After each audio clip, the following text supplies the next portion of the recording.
1, 2, 3.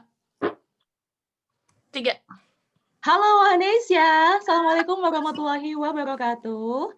Goedemiddag waktu Belanda dan selamat malam waktu Indonesia. Dimanapun kamu berada, aku ucapin selamat datang dan selamat bergabung di Kabar Alumni Perhimpunan Pelajar Indonesia Wageningen sesi 3. Oke, perkenalkan, aku Rani, mahasiswa Environmental Science Wageningen University and Research tahun 2020. Kali ini aku akan kurang lebih selama 1 jam ke depan, saya akan memandu jalannya diskusi dengan tema yang menarik banget, yakni mengawali atau memulai karir dengan Zukyar. Setelah datang di sini 2 narasumber kita, tapi sebelum berkenalan dengan mereka, aku mau ucapin terima kasih dulu buat teman-teman yang udah join. Aku senang banget karena Kabar Alumni kali ini memang platformnya sedikit berbeda, di mana teman-teman bisa dengan mudah ikut diskusi secara langsung. Dan aku pikir tema kali ini pasti nggak kalah menarik dengan tema-tema yang sebelumnya. Dan mungkin juga ini tema yang udah kalian tunggu-tunggu. Karena berdasarkan polling dari PPIW, tema terkait Zukyar ini memang yang paling banyak peminatnya. Jadi kami harap kalian semua bahagia bahwa kita memberikan kalian tema ini sekarang. Stay tune sampai akhir dan jangan lupa siapkan pertanyaan buat para narasumber. Oke, langsung aja kita sapa 2 narasumber kita. Hai Disa, hai Tom Bayu. Halo Rani, halo teman-teman semua. Halo, apa kabar? Baik. Halo, baik. Alhamdulillah. Ya, kabar hujan baik nggak juga di di sini. Indonesia nih? Di Indonesia lagi nggak hujan nih. Tergantung di mananya nih. Kayaknya lagi di luar atas sama lah Disa ya. Iya, betul. Ya, sebelum memulai acara lebih lanjut, aku mau bacain sedikit CV dari para narasumber kita. Yang pertama aku bacain adalah dari Disa. Disa Natria, lahir di Bandar Lampung, 18 September tahun 91. Disa menyelesaikan pendidikan S1 tahun 2013 di program studi meteorologi terapan Institut Pertanian Bogor. Kemudian melanjutkan S2 di Wageningen University and Research, program Environmental Science, spesialisasi Environmental Systems Analysis, dan lulus tahun 2019 lalu. Pengalaman kerja Disa pada tahun 2014 hingga 2018 di PT Karsa Buana Lestari sebagai koordinator proyek penyusunan dokumen lingkungan. Tahun 2019 menjadi bagian dari tim implementasi desain pembelajaran virtual dengan menggunakan Brightspace di Education and Student Affairs, Wageningen University and Research, dan saat ini menjabat sebagai Environmental Specialist di PT Sukovindo. Disa merupakan awardee Netherlands Fellowship Program dari Nuffic tahun 2017, dan beliau ini sudah punya banyak pengalaman di analisis dampak lingkungan di berbagai proyek, baik di pemerintahan maupun korporasi. Tepuk tangan dulu dong. Oke, lanjut aku bacain CV Tom Bayu. Sebelumnya aku nanya nih, Tom ini manggilnya Tom Bayu, atau Bay? Panggil Tom aja, biasanya. Oke, Tom. Biar singkat dan jelas, Tom aja. Ya, oke. Semoga aku nggak keceplosan di Tom and Jerry ya. Semua orang gitu. Yaudah, monggo. Tom Bayu Amadeo Hidayat lahir di Paris 3 April tahun 94, menyelesaikan jenjang sarjana di Institut Teknologi Bandung, Geodesi dan Geomatics Engineering tahun 2016. Kemudian mendapatkan gelar MSc Geoinformation Science dari Wageningen University and Research September kemarin. Fresh graduate ini ya, berarti fresh from the oven. Pengalaman kerjanya saat di ITB menjadi academic assistant dan lecture assistant. Kemudian mulai November 2019 hingga sekarang, Tom bekerja di CGI Netherlands dengan posisi sebagai information modeler. Ya. Sama dengan Disa, Tom juga merupakan awardee Netherlands Fellowship Program dan sudah banyak menjuarai kompetensi bergengsi yang berkaitan dengan geospasial nih. Salah satunya adalah first winner of Esri Young Scholar Award 2016. Mantap. Buat tepuk tangan sekali lagi buat narasumber kita yang keren-keren. Jadi kita hari ini ngobrol-ngobrol aja nih teman-teman ya. Format talk show santai, kalian boleh sambil ngopi, sambil ngeteh. Ya, asal nggak makan nasi padang aja ya. Saya pengen ntar kitanya. Oke. tema kita kali ini kan menarik banget nih tentang Zukyar, memulai karir dengan Zukyar. Aku yakin teman-teman yang di sini pasti belum banyak yang familiar dengan term tersebut gitu ya. Jadi boleh dong dijelasin ke kita, Zukyar itu apa sih sebenarnya? Bisa dulu mungkin bisa menjelaskan. Oke, jadi Zukyar itu dari artinya dulu deh gitu. Jadi itu bahasa Belanda mungkin ada yang tahu Zuk itu apa dan Yar itu apa. Jadi ini bahasa Inggrisnya itu adalah search year. Jadi Zukyar visa itu visa orientation year gitu. Jadi di mana kalau misalnya kita udah lulus kuliah dari S1, S2, S3 di Belanda itu kita bisa apply dan visanya itu bisa berlaku selama 1 tahun gitu. Oh, jadi memang cuma 1 tahun aja ya? Iya, betul. Masa berlakunya. Oke, dan sebenarnya yang boleh daftar atau apply buat Zukyar itu siapa gitu? Misalnya kayak aku gini nih, yang masih kuliah MML, master gitu ya. Di tengah-tengah sebelum lulus kayak gitu, boleh nggak sih kira-kira aku tuh daftar karena kayaknya udah kepikiran mau cari kerja di sini atau mau kerja yang part time kayak gitu. Gimana tuh? Tom bisa kasih penjelasan ke kita nggak? Siapa aja yang bisa apply buat Zukyar? Ya, jadi sebenarnya Zukyar itu kan ditujukan untuk mencari kerja ya. Jadi pemerintah Belanda tuh ceritanya mencari skill-skill yang highly skill, knowledge skill gitu. Nah, artinya itu ditujukan untuk siapapun dengan gelar studi yang lebih lanjut gitu. Nah, jadi yang paling umum adalah, jadi kalau misalnya kita punya gelar master, kita lulusan salah satu universitas di Belanda, itu boleh. Jadi silakan apply gitu. Itu terbuka untuk kita semua. Termasuk ya kalau misalnya ada yang baru lulus dari program bachelor gitu, itu juga eligible kayak gitu. Tapi yang menarik juga dan mungkin ada beberapa yang belum tahu, kan kesannya kan Zukyar hanya untuk lulusan Belanda ya. Tapi sebenarnya kalau misalnya kita punya master degree, gelar master dari universitas manapun di dunia yang termasuk di ranking 200 teratas di dunia, ada daftarnya lah itu, pokoknya dari US World Ranking atau mana gitu ya. Nah, itu kalau misalnya universitas kita termasuk di situ, kita juga boleh apply untuk visa Zukyar ini. Tapi mungkin tahapannya sedikit berbeda. Yang jelas kita eligible, dan mungkin ya selanjutnya bisa dibahas lebih lanjut lagi ntar. Oke, jadi lulusan master, bachelor bahkan juga boleh ya apply Zukyar. Kalau misalnya bachelornya di Indonesia gitu, apa juga bisa? Apa harus di ranking juga gitu menurut universitas Indonesia? Kalau bachelor setahuku hanya untuk lulusan Belanda. Oh, hanya untuk lulusan Belanda. Oke. Benar ya Kak Disa ya? Kalau master untuk 200 universitas teratas itu. Ya, kalau di luar minimal master. Oke, dan kalau PhD sendiri juga nggak ada batasan dong berarti ya, mau dari Belanda atau enggak, untuk PhD juga terbuka. Iya, betul. Oke, dan untuk apply Zukyar ini susah atau enggak sih sebenarnya? Syarat-syaratnya tuh apa aja gitu yang dibutuhin? Boleh siapa bisa? Dulu nih? Oke. Ya, gantian aja kalian. Kalau ya, jadi mungkin kalau misalnya untuk kita yang lulusan Belanda itu relatif lebih mudah ya untuk apply-nya, karena kan tinggal di website-nya aja, kemudian syaratnya itu tadi yang penting kita sudah lulus, nggak perlu pakai ijazah dulu, jadi yang penting nilainya sudah komplit, terus sudah SPA-nya udah approve, itu udah bisa daftar gitu. Jadi dan syaratnya pun nggak ribet gitu, nggak banyak. Nah, cuma kalau misalnya yang dari luar, misalnya kita udah pulang dulu gitu kan, udah di negara yang berbeda dari abroad, atau yang memang kuliahnya dari luar, itu memang agak lebih banyak gitu syaratnya. Jadi dia ada form MVV-nya gitu, terus harus ke kedubes dulu gitu kan, harus ada approval, dan itu biasanya lebih lama. Jadi case-case yang mereka biasanya pulang dulu baru apply Zukyar itu mereka jadi harus menunggu lebih lama gitu. Kalau di kita bahkan kadang seminggu dari apply aja udah ada gitu. Gitu sih paling. Iya.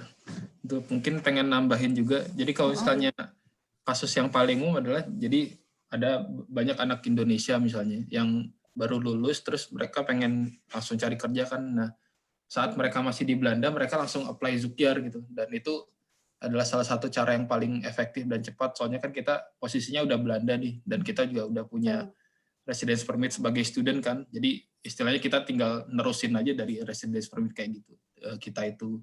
Jadi kalau misalnya kita pulang dulu nih, dan kita pengen kembali ke Belanda dengan visa Zukyar, kita kan harus butuh MVV dulu untuk masuk Belandanya. Nah, begitu masuk Belanda harus ditukar lagi MVV-nya jadi visa Zukyar kayak gitu. Mirip tahapannya kayak pas kita mulai studi di sini. Iya. Sebenarnya kalian itu kalau mau apply Zukyar harus mendatangi dinas tertentukah di sini atau cukup apply via online aja sih sebenarnya? Coba aku jawab ya Kak Disa. Silakan. Kalau di sini kita untuk apply itu sebenarnya ada dua cara.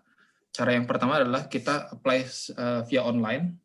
Jadi kita tinggal isi formnya via online, terus ya semua persyaratannya dan semua pembayarannya dilakukan via online, diupload semua dokumennya online, terus bayar via bank di Belanda juga secara online. Itu bisa, itu cara paling mudah juga. Nah, tapi kita juga bisa kalau misalnya kasus-kasus tertentu, kayak kalau misalnya kita ceritanya udah dapat kerja nih di sini, terus kita butuh izin kerja, dan Zukyar kan salah satu visa yang memperbolehkan kita untuk kerja kan ya.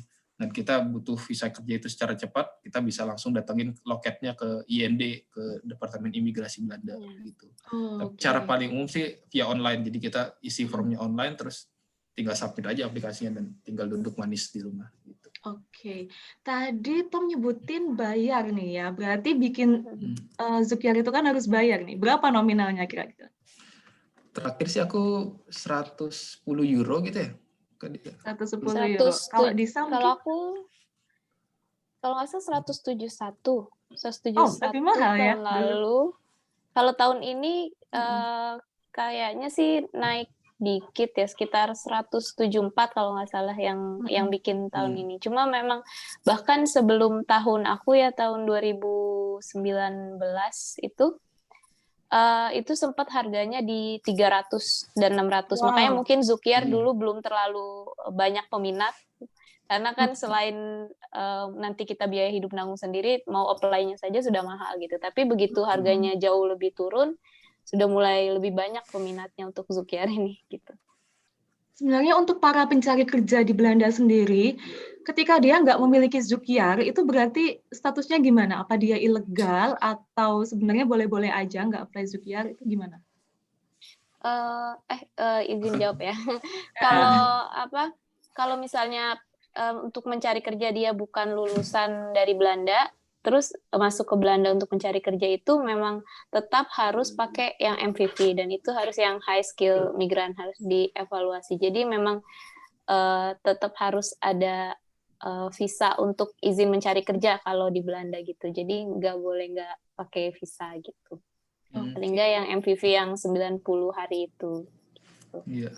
Mungkin nambahin juga, setauku jadi kan ada beberapa negara juga yang punya kerjasama khusus dengan Belanda, jadi mereka masuk Belanda itu emang nggak perlu pakai visa gitu. Nah, mungkin untuk orang-orang tertentu kayak orang-orang warga negara Uni Eropa itu memang mereka nggak butuh kayaknya Zukyar, tapi untuk negara-negara yang memang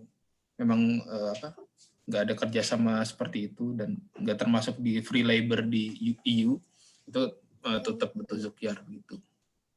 Oke, menarik. Nah, kalau misalnya aku nih ya, mau kerja sampingan di Jumbo nih misalnya. Jumbo.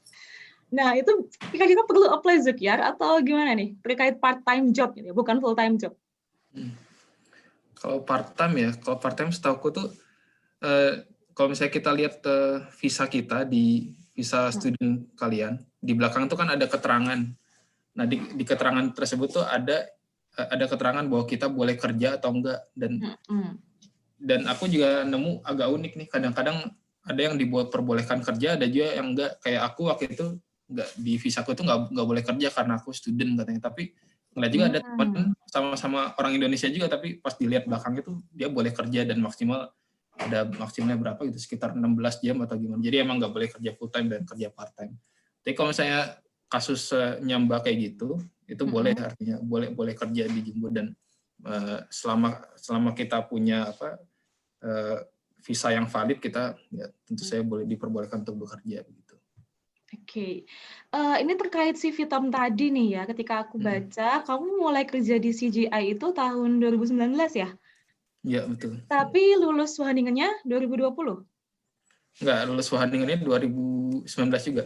Oh, 2019 juga. Artinya Iya. ketika mengurus Zukyar, itu boleh nggak sih ketika posisi kita itu masih belum lulus, atau ada kasuskah di mana orang itu keterima kerja dulu, baru apply Zukyar?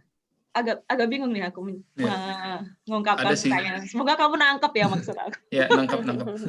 Ya, jadi sebenarnya kan kita untuk apply Zukyar tuh kita harus sudah lulus ya, harus sudah menyelesaikan studi kita. Nah, jadi waktu kasus aku apply Zukyar saat memang si nilai udah keluar semua, jadi waktu itu rasanya belum dapat ijazah juga, tapi aku udah dapat semacam SKL gitu, SKL surat keterangan lulus dari Wageningen, dari kampus gitu. Nah, kalau misalnya begitu kita udah diperbolehkan untuk apply Zukyar.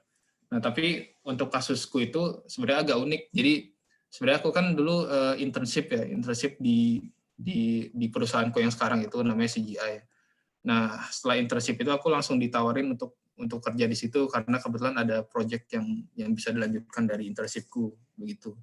Nah, jadi sebenarnya dalam kasusku itu sebenarnya aku dulu nggak perlu untuk apply Zukyar karena perusahaan sudah mau ngurusin visa untuk kerja, dan ya memang kalau saya udah diurusin visa sama perusahaan kan aku memang nggak perlu Zukyar kan, seperti itu. Tapi karena kebetulan ada semacam kesalahan teknis lah dari kantor, jadi kantor tuh belum sempat ngurusin, dan sedangkan aku harus sudah mulai kerja kan, dan aku nggak punya izin untuk kerja untuk memulai kerja di waktu yang sudah ditentukan sebelumnya begitu. Jadi aku makanya harus apply Zukyar kemarin tuh kayak gitu kasusnya.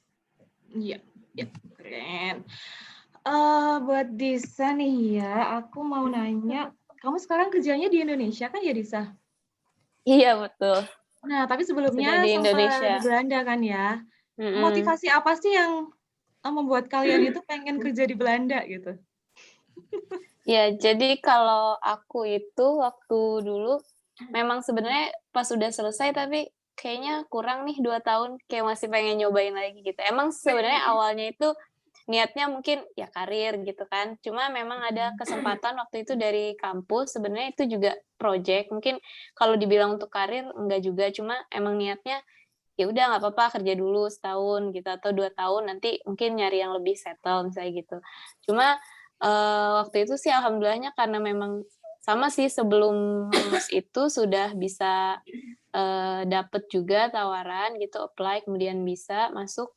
Jadi ya udah begitu selesai semua komplit nilainya, hari Kamisnya itu masuk nilai internship, tapi Seninnya sudah harus kerja. Jadi dengan ngurus semuanya itu cuma di hari Kamis dan Jumat itu gitu, sampai dapat stiker gitu. Terus ya udah, tapi memang motivasi awalnya pengen masih di sana dulu, terus membandingkan karena kan sebelumnya memang udah bekerja juga di Indonesia, gimana sih kerja di Belanda itu untuk dapat insight seperti itu.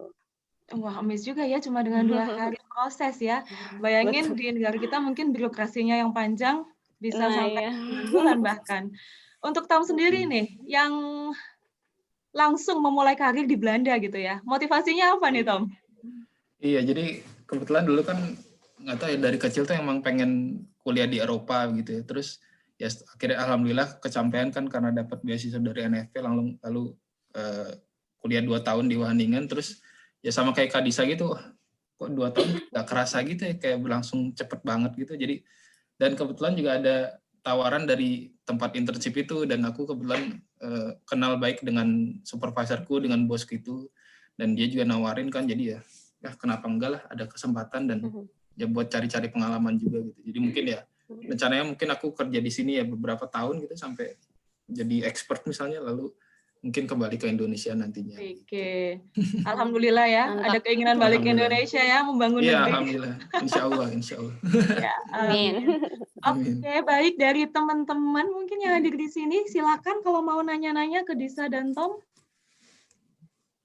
Iya, silakan. Di chat belum ada pertanyaan ya, tapi ada link beberapa dari Nur, info terkait tentang Zukyar. Semoga bermanfaat. Oke, makasih Nur. Buat peserta yang di sini mungkin Steve, Sashi, Septi, silakan kalau mau tanya langsung. Mungkin aku bisa nanya kali ya buat Oke. Tom. Oh iya, halo Kak Susi. Iya, apa aja sih tips and trick agar aplikasi diterima di tempat kerja ya? Di Belanda itu soalnya kayaknya susah banget buat internship aja. Di tempat kerja ya? Iya, makasih. Oke. Ya, jadi kalau aku sih kemarin, nggak tahu, mungkin bisa dibilang beruntung aja. Jadi kalau misalnya apply kerja itu, atau apply internship bahkan, aku disarankan untuk apply-nya itu bukan ke portal untuk aplikasi gitu. Jadi kita langsung menghubungi salah satu orang yang memang udah kerja di situ gitu. Jadi semacam kita ngehubungin orang dalam lah. Jadi kalau misalnya kita apply ke portal kerja, work at apa gitu misalnya, itu tuh banyak yang bilang kayak semacam black hole untuk CV doang gitu, katanya banyak. Ya kesempatan untuk diterimanya lebih kecil lah dibandingkan dengan kalau misalnya kita langsung hubungi orangnya gitu. Nah kebetulan aku juga waktu dapat internship yang kemarin aku lakuin itu, aku dapat dari linknya dari waktu aku ACT. Jadi pas aku ACT dulu, aku tuh salah satu perusahaan yang aku kerjasama dengan perusahaan itu tuh perusahaan tempat aku internship sekarang. Nah di situ kan aku dapat kontak supervisornya kan, dan di situ pun aku langsung kontak lah ke dia apakah ada chance untuk internship di situ atau enggak gitu. Dan kebetulan ada, dan akhirnya keputusan itu akhirnya berlanjut juga ke tempat kerja aku sekarang gitu. Jadi ya saran aku sih gitu. Jadi langsung coba apply-nya tuh jangan ke portal apply kerjanya, tapi coba apply ke salah satu orang dalam lah istilahnya begitu. Dan dengan begitu katanya sih lebih tinggi lah chance-nya begitu. Oke, berarti peran orang dalam tuh nggak hanya populer di Indonesia ya, di Belanda juga perlu ya punya kenalan orang dalam. Dan mungkin bagi teman-teman yang udah berniat buat kerja di Belanda, penting sekali ketika menentukan internship tuh langsung menuju ke perusahaan yang kita sasar tersebut gitu ya. Iya, menurutku sih itu betul banget. Gimana? Soalnya aku juga pernah diceritain sama dosenku di Wageningen ini. Jadi di kampus-kampus lain tuh kayak misalnya di Delft, internship itu biasanya dilakuin sebelum tesis, sedangkan di Wageningen kan kurikulumnya kebalik ya. Jadi kita tesis dulu baru di bulan-bulan terakhir itu ke internship. Dan akibatnya dari pengalamannya dosen-dosen di Wageningen itu, mereka ngelihat banyak yang dapat kerja di tempat internshipnya karena memang momentumnya pas lah. Kita baru tesis sudah beres, dapat pengalaman dari tesis kan. Terus kita dari internship juga udah beres, dan ya setelah internship lulus ya langsung biasanya ada chance untuk ditawarin gitu. Jadi itu kesempatan yang bagus lah, dan kurikulumnya juga menurutku mendukung banget gitu. Wah, boleh jadi saran nih ya buat kurikulum Wageningen ya supaya dibalik sedikit. Jadi internship dulu baru tesis. Ya.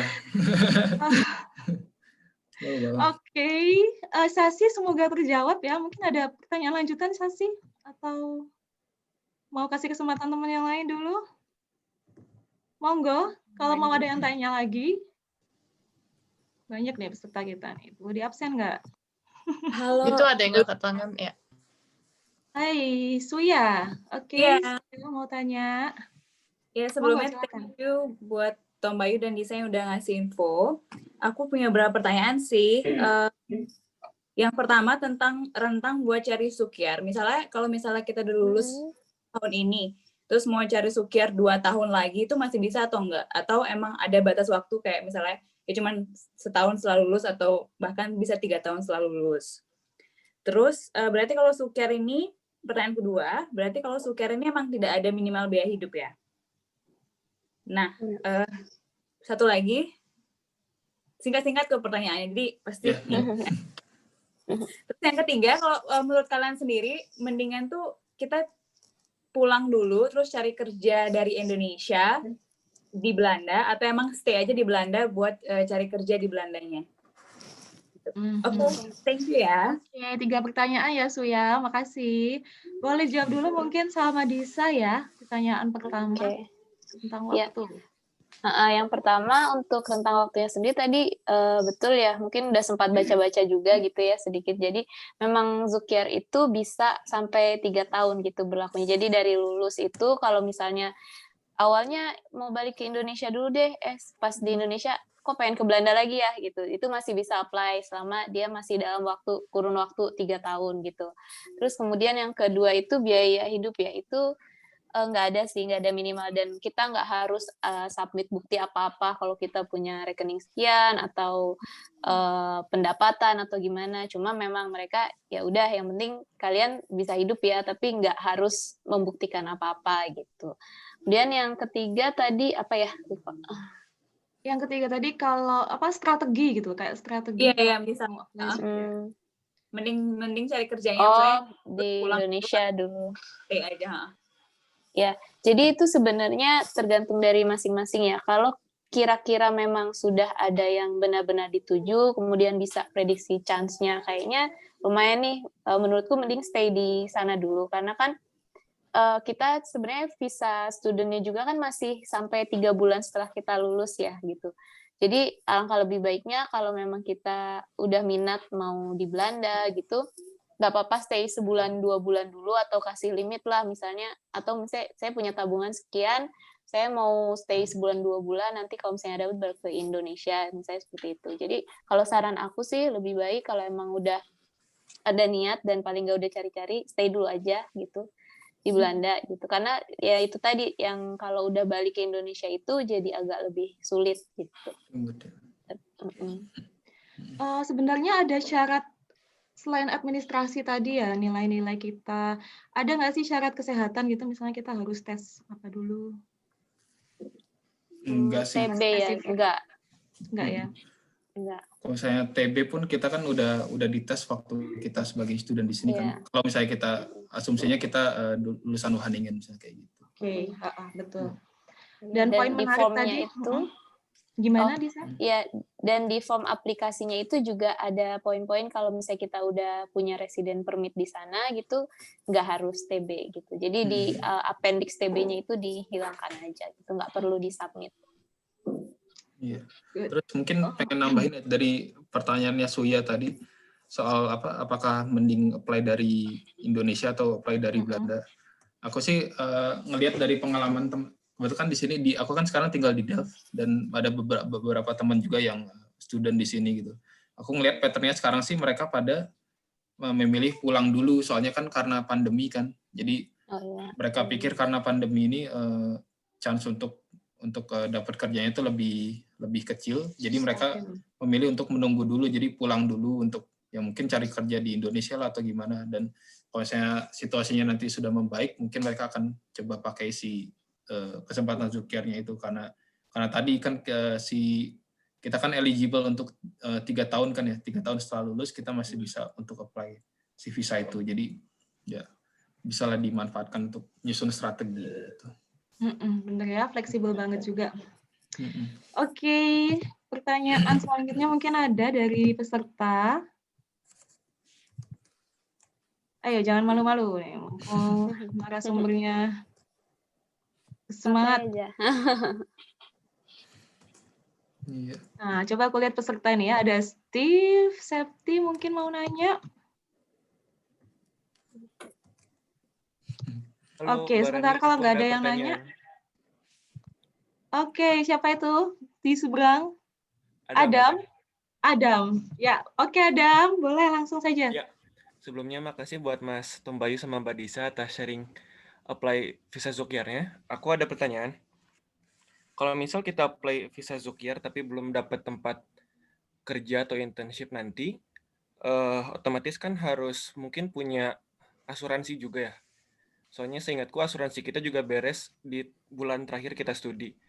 Itu tuh asuransinya, aku nanya ke harganya langsung gitu, atau ke uangnya, jadi kita harus punya minimal uang berapa gitu yang harus disiapkan. Misal selama sebulan atau 2 bulan sambil nyari pekerjaan dengan visa Zukiar ini gitu.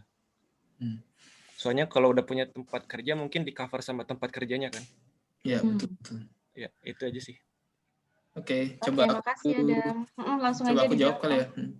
Jadi betul kalau misalnya kita sebagai penduduk di Belanda, kita tuh kan memang harus wajib untuk punya asuransi kan. Dan waktu kita student kemarin kan kita pakai student insurance dari Aon ya kalau misalnya kita lagi kalau kita di Wageningen. Nah, tapi kalau saya sudah lulus kita kan otomatis kosong kan, nggak ada asuransi dan kita harus apply asuransi. Nah, kita untuk itu kita harus apply asuransi basic life insurance minimal dari Belanda, dan itu tuh setauku harganya sekitar 110 euro lah per bulannya begitu. Seperti itu kalau soal harga. Tapi aku juga pernah dengar katanya untuk Zoukiar ini kayaknya baru-baru ini juga, khusus untuk orang-orang yang Zoukiar ada semacam harga khusus untuk asuransi di Belanda. Katanya itu jadi sekitar 60 euro dapat diskon 50% gitu lah. Tapi itu harus dicoba dicek lagi. Tapi aku dengar seperti itu kayak gitu. Oke. Makasih, Mas. Ada pertanyaan lain?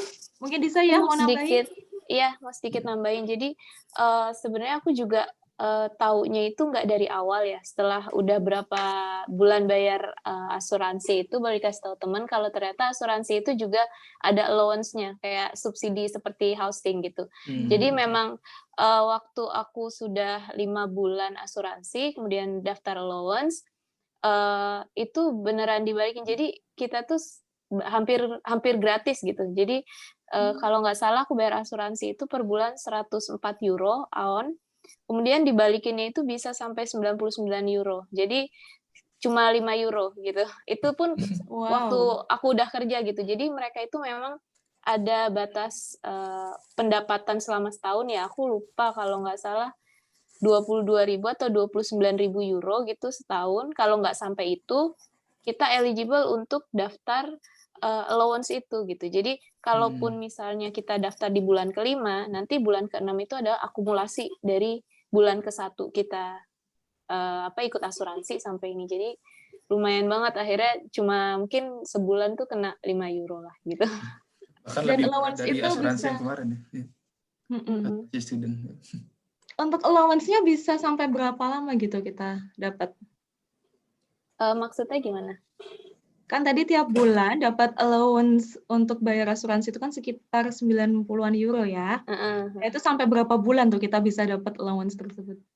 Itu selama kita bayar asuransi dan selama emang kita pendapatannya kurang dari yang ditentukan kurang dari sama threshold pemerintah. Thresholdnya betul. Termasuk fakir miskin Belanda gitu berarti ya kita kalau misalnya mendapatkan Tapi thresholdnya juga sudah lumayan lebih dari cukup gitu.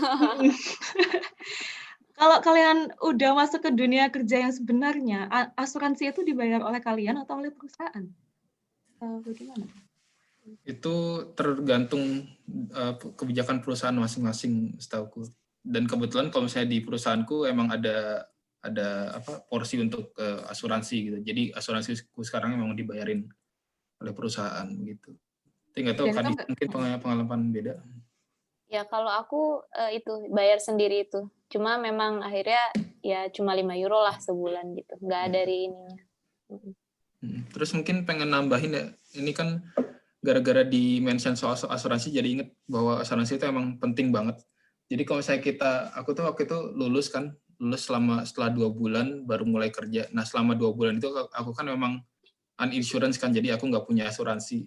Nah akhirnya aku dapat semacam surat cinta lah dari pemerintah bahwa aku nggak di asuransi nih, dan aku disuruh segera daftar asuransi. Kalau lebih dari 3 bulan tanpa asuransi gitu bisa dapat denda kalau nggak salah gitu, dan dendanya emang lumayan gitu. Jadi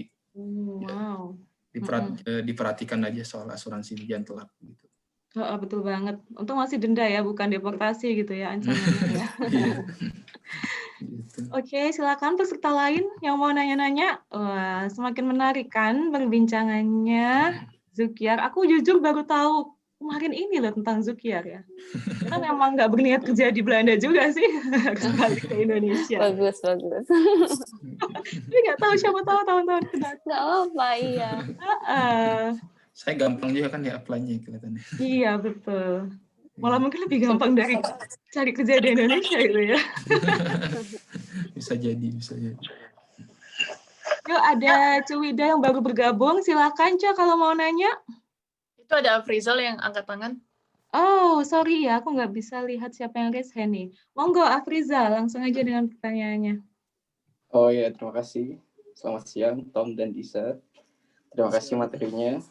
Sangat bermanfaat buat mereka yang mau apply Zoukiar.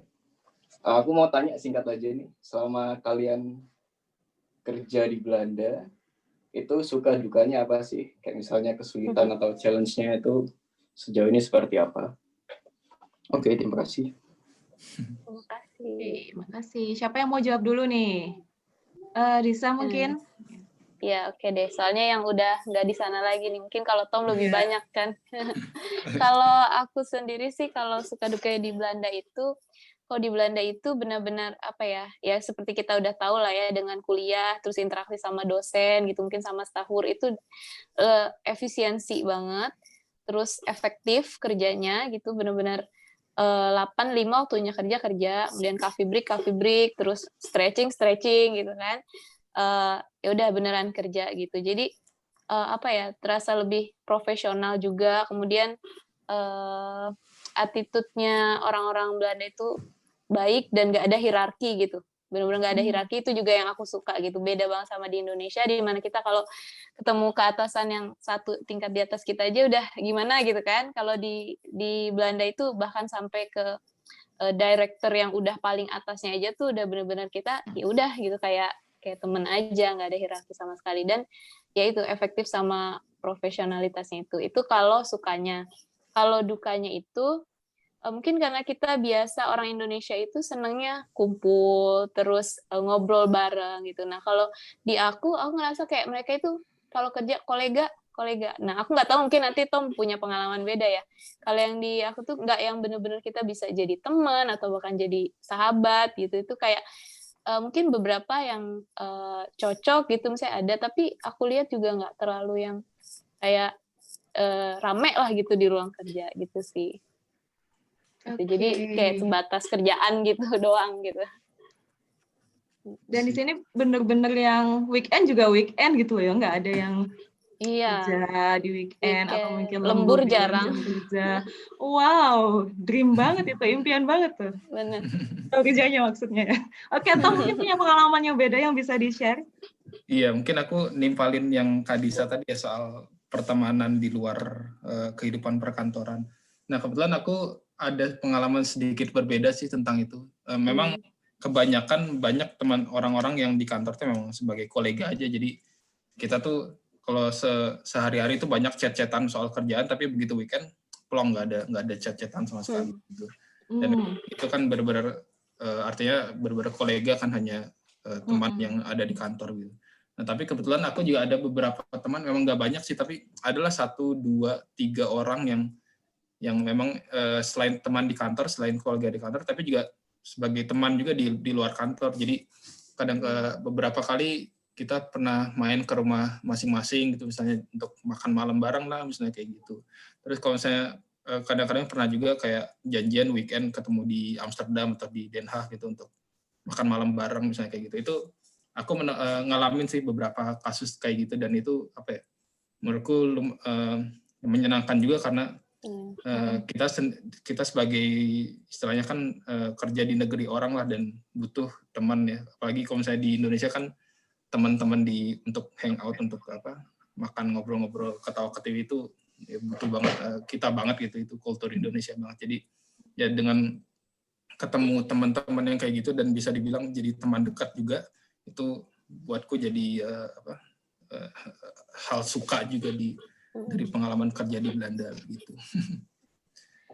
Iklim kerja yang benar-benar efektif dari 8 to 5 itu aku benar-benar pengen bawa nanti ke Indonesia. Gimana supaya di kantor itu 8 to 5 tuh benar-benar yang produktif, sehingga nggak perlu lah sampai ngambil di luar jam kantor, di luar jam kerjanya untuk ngerjain lagi gitu. Karena itu rentan banget, apalagi ya di pemerintahan itu sering banget sampai lembur lah sampai tengah malam, kemudian Sabtu Minggu masih kerja. Oh man, gitu.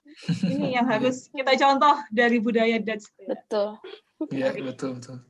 Aku pun kalau misalnya laptop tuh hari Jumat malam tuh ya udah aku tutup laptop, terus ya tak taruh di lemari gitu, baru tak ambil lagi pas hari Senin gitu. Iya. Kalau aku Jumat malam tetap buka laptop sih, tapi buat nonton. Sama ya, kalau sama itu. sih. Yuk. Silakan ya teman-teman yang lain. Masih banyak waktu. Tadi kan sebenarnya baru ngebahas sukanya ya, soal dukanya. Oh, betul. Dukanya iya, belum nih. Yang di Rotterdam. Iya, kalau soal dukanya aku merasakan soal bahasa sih terutama. Jadi perusahaanku tuh memang sebenarnya perusahaan internasional, tapi memang mayoritas kan yang kerja orang Belanda semua kan kebanyakan, dan klien-klien dari perusahaan itu orang Belanda juga. Jadi yang aku rasakan sih bahasa Belanda di kantor itu dominan banget, dan kalau misalnya sebagai orang asing yang bahasa Belandanya pas-pasan, terus pengen nimbrung ke obrolan orang gitu kan, terus kayak nggak enak gitu karena ada kita doang, jadi mereka harus ganti ke bahasa Inggris, itu kan kayak gimana gitu. Dan aku juga cenderung kalau dalam obrolan tuh cenderung nggak dominan gitu, jadi lebih banyak mendengarkan dan apa ya, jadi kayak merasa sebagai beban gitu, kadang-kadang suka merasa kayak gitu.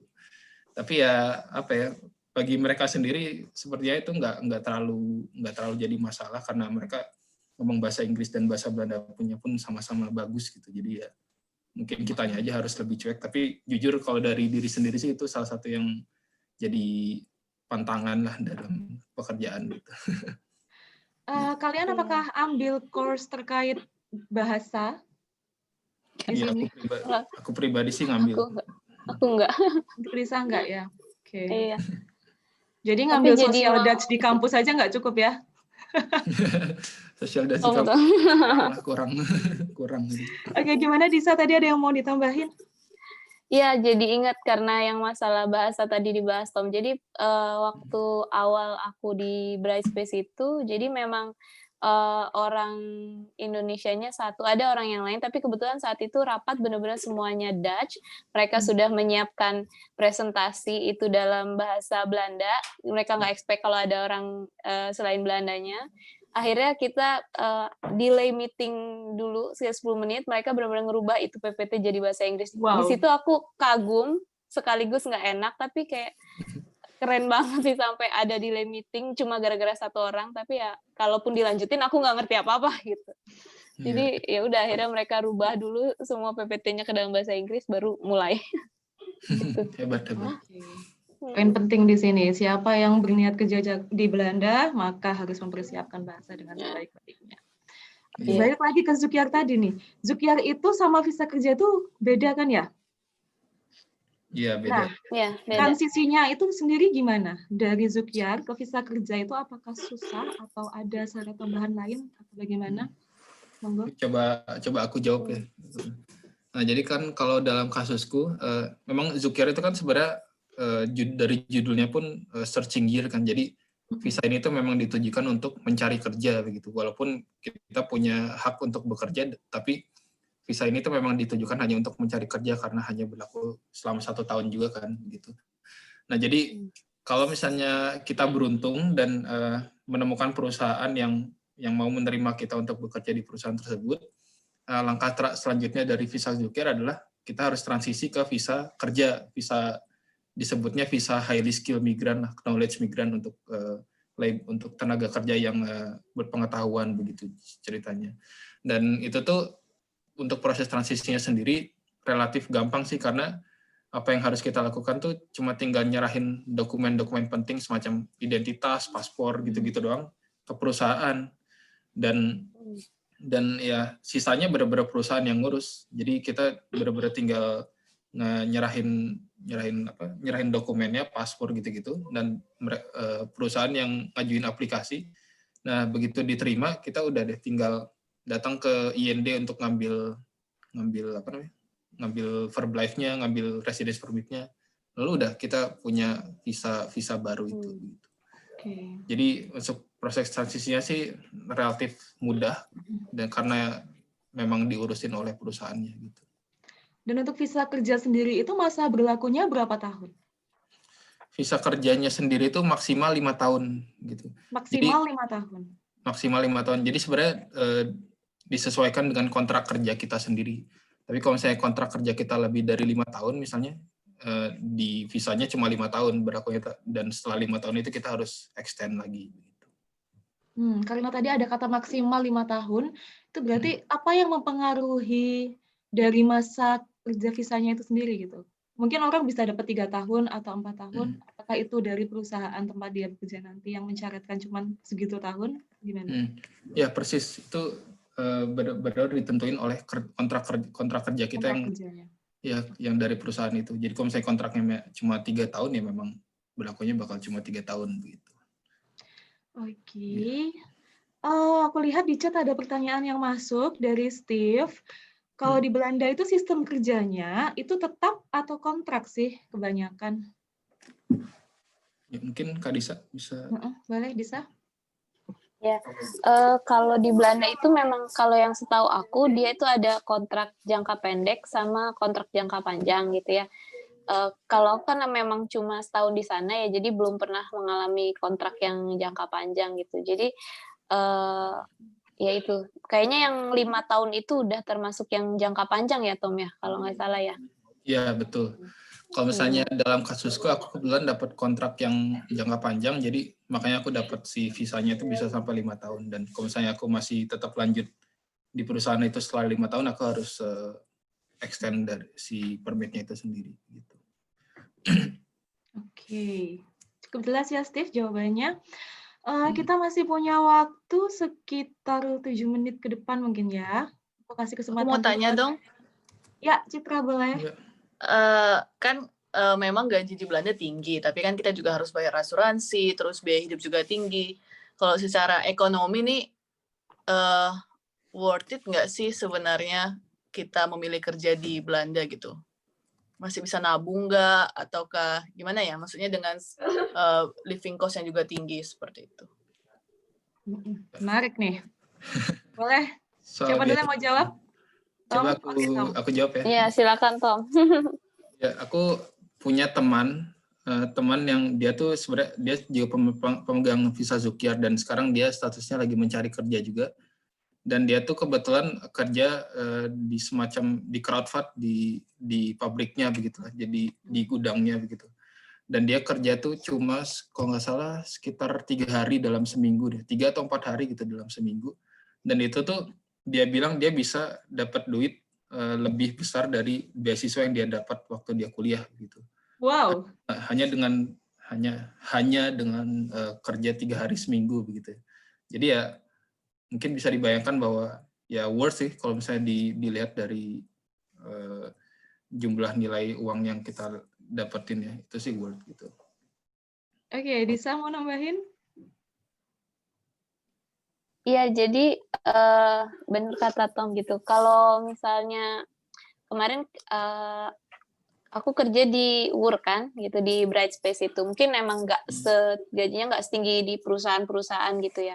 Tapi kalau untuk aku sendiri itu udah lumayan banget. Apalagi kalau misalnya kita masih sendirian, terus karena kalau misalnya keluarga terus punya anak, tergantung lagi kan, karena kita di Belanda kan harus ada syarat-syaratnya rumah gitu kan, nggak kalau punya anak atau punya bawa istri atau bawa suami itu kan rumahnya harus yang seperti apa, yang otomatis lebih mahal. Dan kalau yang kerja cuma 1 orang, kemudian mungkin dengan yang seperti yang Kruidvat itu atau apa mungkin agak mungkin jatuhnya sama aja gitu ya. Tapi kalau misalnya dua-duanya bekerja itu mungkin lebih lumayan. Tapi kalau kerjanya memang udah di perusahaan-perusahaan yang memang staff highly skill migran gitu, yang udah minimum wage-nya kan emang udah ada peraturannya itu ya masih worth it sih menurut aku gitu. Tergantung gaya hidup juga mungkin ya. Ya. Kalau di pandemi kayak gini, kita nggak bisa jalan kemana-mana, kayaknya kesempatan untuk berhemat itu sangat besar. Karena mau jalan ke sini nggak bisa, jalan ke sana nggak bisa. Betul. Oke. Matiin weekend free ya. Ngeborong sayur di pasar itu kalau jam 1 siang murahin. Oke nih, masih ada berapa menit? Aku buka satu lagi deh kesempatan buat nanya. Hai Septi, Ya, boleh nanya? Ya. Ya, silakan. Terus ini misalnya kan kalau visa Zukiar tuh berarti hanya berlaku untuk diri sendiri ya. Misalkan kita pengen bawa keluarga dari Indonesia gitu, misalnya mau nyusul nemenin di sini gitu misalnya. Terus mereka apakah bisa ikut di visa kita atau itu ada proses yang lain sendiri gitu? Iya. Boleh. Ya. Tom, boleh jawab dulu? Coba aku jawab ya. Setahu aku itu memungkinkan. Jadi walaupun kita visanya masih Zukiar, kita tetap boleh membawa keluarga kita begitu. Jadi itu memang mungkin dan setauku nggak ada minimal pendapatannya aja sih. Tapi tetap untuk membawa keluarga kita harus apply visa yang terpisah dari Zukyar itu. Jadi ada proses aplikasi terpisah untuk pasangan atau keluarga kita. Tapi secara syarat sendiri visa Zukyar itu memperbolehkan kita untuk membawa anggota keluarga gitu. Cukup jelas Kalau ya. untuk persyaratannya, untuk dokumen itu apakah apa ya, agak ribet nggak gitu kira-kira untuk dari Indonesianya sendiri untuk bawa keluarga atau pasangan gitu? Yes, aku sendiri kurang tahu secara detailnya, tapi kebanyakan untuk apply visa di Belanda itu kita hanya butuh melampirkan identitas gitu-gitu aja. Dan kalau misalnya kita si visa anggota si visa kepala keluarganya sendiri udah memenuhi syarat, biasanya sih nggak terlalu ribet gitu. Aku detail dokumennya apa aja aku kurang tahu. Mungkin Kak Disa tahu? Kalau untuk bawa keluarga aku juga kurang tahu karena memang nggak bawa siapa-siapa waktu di sana, jadi ya udah gitu. Dirimu kemarin bawa ini baru datang kayaknya? Enggak. Oh, enggak. Ya, ini istri baru datang tapi bukan sebagai bukan sebagai Zukyar. Oh iya ya, udah working permit ya. Iya, betul. Gitu. Baik. Ada pertanyaan satu lagi ini dari Steve. Kak, mungkin ini silly question. Kalau misalkan kontrak 2 tahun, terus diselesaikan dulu, apa boleh gitu resign in between? Misal dapat offering dari perusahaan lain gitu. Apa mau lanjut PhD atau gimana gitu? Boleh nggak resign sebelum waktunya, gitu, sebelum kontrak selesai?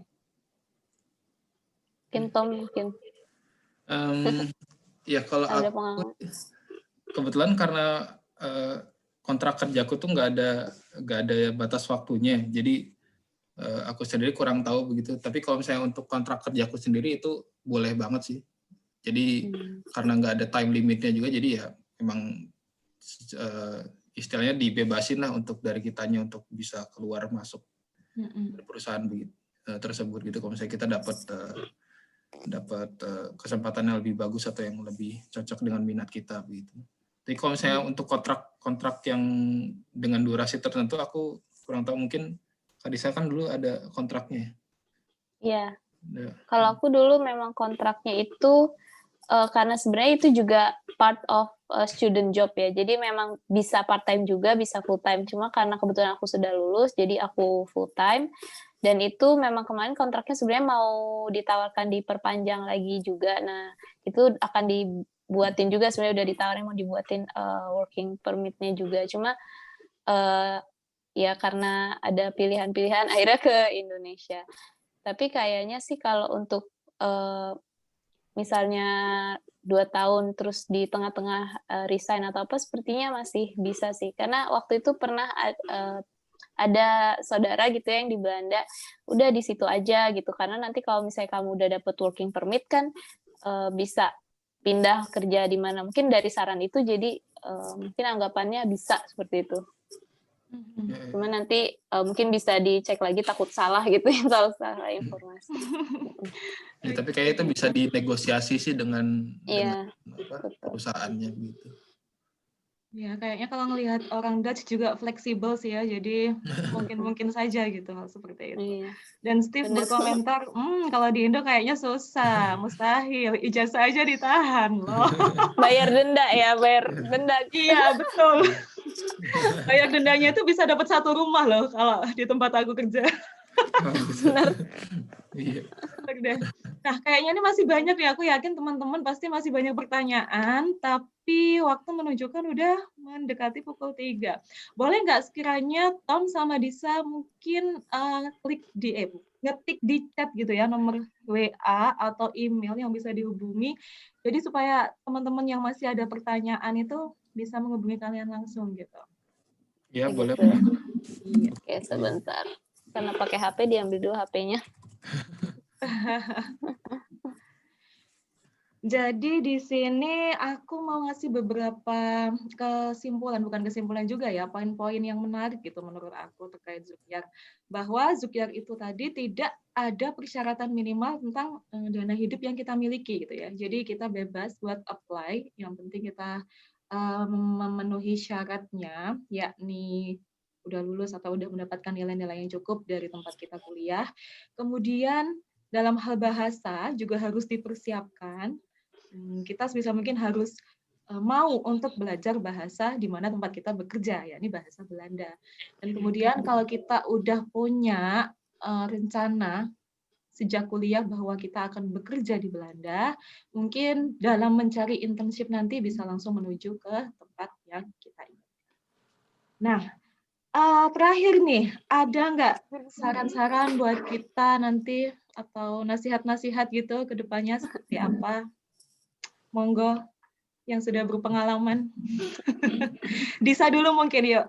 Ada nggak advice-nya? Closing statement lah buat kita. Closing statement. Oke, jadi buat yang masih pada kuliah semangat gitu, karena memang aku ngerti sih kita kan beasiswa ya. Jadi 2 tahun itu kita benar-benar fokus untuk menyelesaikan studi, belum kepikiran untuk nanti gimana kerja gitu kan ya. Jadi nggak apa-apa, selesain dulu aja studinya, karena nanti kita ada setelah lulus itu masih ada kesempatan ya, mungkin di Zukyar ini gitu, mungkin sebulan setelah kita lulus mikirin mau kemana gitu. Dan buat aku juga kalau sebenarnya bagus banget sih kalau emang kita punya pengalaman minimal setahun gitu ya di Belanda itu. Mungkin karena kita juga nanti di Indonesianya itu punya pengalaman atau bargaining position gitu. Jadi apalagi kalau misalnya ada teman gitu ya, dia mulai nego-negonya dari Belanda nih. Jadi kan employer di Indonesia kan, wah ini dia aja masih kerja di Belanda. Oke, saya pulang, saya mau ke sana, tapi dengan minimal gaji sekian misalnya gitu kan. Jadi udah ada bargaining position-nya sendiri. Terus karena tadi juga terkait biaya ya, jadi kalau memang udah rencana mau ada Zukyar dan pasti ada gap, apalagi kalau kita baru mau nyari ya, sebulan 2 bulan. Jadi menurutku sih mungkin tabungannya tetap disisain gitu. Ya jalan-jalan juga, sisain dikit juga gitu. Jadi menurutku itu sih. Dan harus yakin, tetap semangat gitu. Oke, terus dari Tom sendiri gimana? Closing statement buat kita, saran-saran? Ya kalau dari aku sih, mumpung masih kuliah, manfaatkanlah network dan kenalan-kenalan yang ada di kuliah itu. Jadi kalau misalnya kalian ada kesempatan untuk ACT, mungkin itu perusahaan yang kita kerjasama dengan itu, ya dimanfaatkanlah. Siapa tahu ada link untuk dapat internship setelahnya kan, atau mungkin dapat kerja bahkan setelah itu. Jadi ya network itu penting dan bisa berguna untuk kita semua di masa depan, dan coba dimanfaatkan lah gitu. Iya, pas banget nih periode ini kan ada yang lagi ACT ya. Iya. Nah, bahkan mungkin yang European Workshop juga bisa ya. Bisa banget. Kerjanya di Ireland gitu. Oke, guys, aku seneng banget bisa ikut diskusi ini dengan kalian. 2 orang yang masih muda tapi pengalamannya udah banyak gitu ya. Sayang sekali udah 1 jam berlalu sejak diskusi kita. Aku juga ucapin terima kasih banyak bagi yang udah nanya-nanya, yang membuat alur diskusi kita semakin menarik. Dan ya, mungkin itu saja dari kami. Dan jangan lupa untuk terus ikuti kabar alumni selanjutnya. Kasih saran juga ke PPIW, mungkin materi-materi apa yang kalian inginkan. Dan kami minta maaf kalau seandainya banyak dari pertanyaan kalian yang belum terjawab atau belum sempat terungkapkan di sesi diskusi ini. Nah, Tom dan Disa udah ngasih kontaknya di chat, jadi feel free untuk menghubungi mereka berdua dan juga menghubungi kami PPIW. Jadi sampai di sini dulu aku tutup sesi diskusinya.